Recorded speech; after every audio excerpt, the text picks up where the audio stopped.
జ్యోతిషాస్త్రరీత్యా ద్వాదశ రాశుల్లో 8వ రాశి అయినటువంటి వృశ్చిక రాశి మిత్రులారా, విశాఖ నక్షత్రం 4వ పాదం, అనురాధ నక్షత్రం 1, 2, 3, 4 పాదములు, జ్యేష్ఠ నక్షత్రం 1, 2, 3, 4 పాదాలకు జన్మించిన మీరు వృశ్చిక రాశి వారిగా పరిగణించబడుతున్నారు. ఈ నెల మీకు శుభాశుభ ఫలితాలు ఎలా ఉన్నాయంటే, తృతీయంలో రాహువు, పంచమంలో శని, చతుర్థంలో రాహువు, గోచార ప్రకారంగా షష్టమంలో శుక్రుడు, సప్తమంలో రవి బుధులు, అష్టమంలో గురువు, భాగ్యస్థానంలో కుజుడు, దశమంలో కేతు ఉన్నారు. దేవగురు బృహస్పతి అష్టమంలో ఉన్నందున ప్రతి విషయంలో కాస్త జాగ్రత్తగా ఉండండి అన్నారు, కానీ టైం బాగాలేదని ఎవరు చెప్పలేదు. మళ్ళీ దీన్ని వేరే రకంగా మీరు ఊహించుకోవాల్సిన అవసరం లేదు, కొంచెం జాగ్రత్తగా ఉండండి అన్నారు. అద్భుతమైనటువంటి జరుగుతున్నాయి. ఈ మాసంలో ప్రారంభం 3 వారాలు గత మాసంలో కంటే ఎక్కువ ఫలితాలు పొందుతారు.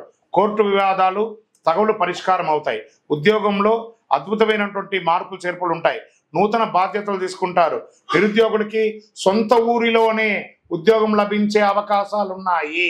అనుకున్న పనులు అనుకున్నట్టుగా పూర్తి చేస్తారు. ముఖ్యమైన ప్రయత్నాలు తప్పకుండా విజయవంతం అవుతాయి. ఆశించిన ధనాదాయం చేతికి వచ్చి గతంలో పెట్టిన పెట్టుబడులు లాభంగా ఉంటుందని కూడా చెప్పచ్చు.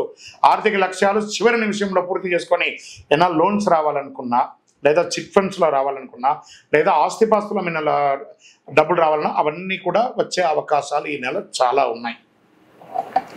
షేర్ మార్కెట్ స్పెక్యులేషన్ పెట్టుబడులు పెట్టడం వల్ల కూడా చాలా లాభాలు కలుగుతాయి. పెళ్లి ప్రయత్నాలు సఫలీకృతం అవుతాయి. రాజకీయాల్లో ఉండేవారికి మంచి సమయం, అద్భుతమైనటువంటి జాక్పాట్ సమయం చెప్పచ్చు. మాసాంతరంలో పెద్దలతో వాగ్వివాదాలు అయ్యే అవకాశం ఉన్నాయి. మాసం ద్వితీయంలో 3వ వారంలో జాగ్రత్త. ప్రైవేటు ఉద్యోగులకి పనులు కాస్త మందకొడిగా ఉంటుంది. 23వ తారీఖు తదుపరి వేడుకలు, విందు వినోదాలకి దూరంగా ఉండడం మంచిది. ఖర్చులు విపరీతమైన అవకాశాలు ఉన్నాయి. చేతిలో కాస్త నిలువు కొంచెం తగ్గుతూ వస్తుంది. ముఖ్యంగా కుటుంబ సభ్యుల వలన కాస్త వ్యయం అధికంగా ఉంటుంది. విద్యార్థులకి మంచి సమయం. కోరుకున్న ఇన్స్టిట్యూషన్లో ప్రవేశం పొందుతారు. పోటీ పరీక్షలు రాసే వారికి ఆశించబడతారు. విదేశాల్లో ఉన్న విద్యార్థులు చాలా బాగా ఉంటారు. ఆరోగ్యం బాగా ఉంటుంది. తీర్థయాత్రలు అద్భుతంగా ఉంటుందని కూడా చెప్పచ్చు. కాస్త కడుపుకి హృదయానికి సంబంధించిన ఆరోగ్యపరమైనటువంటి జాగ్రత్త పడాలని చెప్తున్నారు. రాజకీయంగా మళ్ళీ చెప్తున్నాను, యోగం రెండోసారి చెప్తున్నాను రాజకీయాలకి. తర్వాత షేర్ మార్కెట్స్ కూడా బాగుందని చెప్పాను. మీడియా రంగం వారికి అయితే ఇది అద్భుతమైనటువంటి సమయం. స్పోర్ట్స్ వారికి, డాక్టర్స్, అడ్వకేట్స్, ఈ యొక్క సర్వీస్ సెక్టార్స్ ఉన్న వాళ్ళకి అందరికీ కూడాను చాలా అద్భుతం అని చెప్పచ్చు.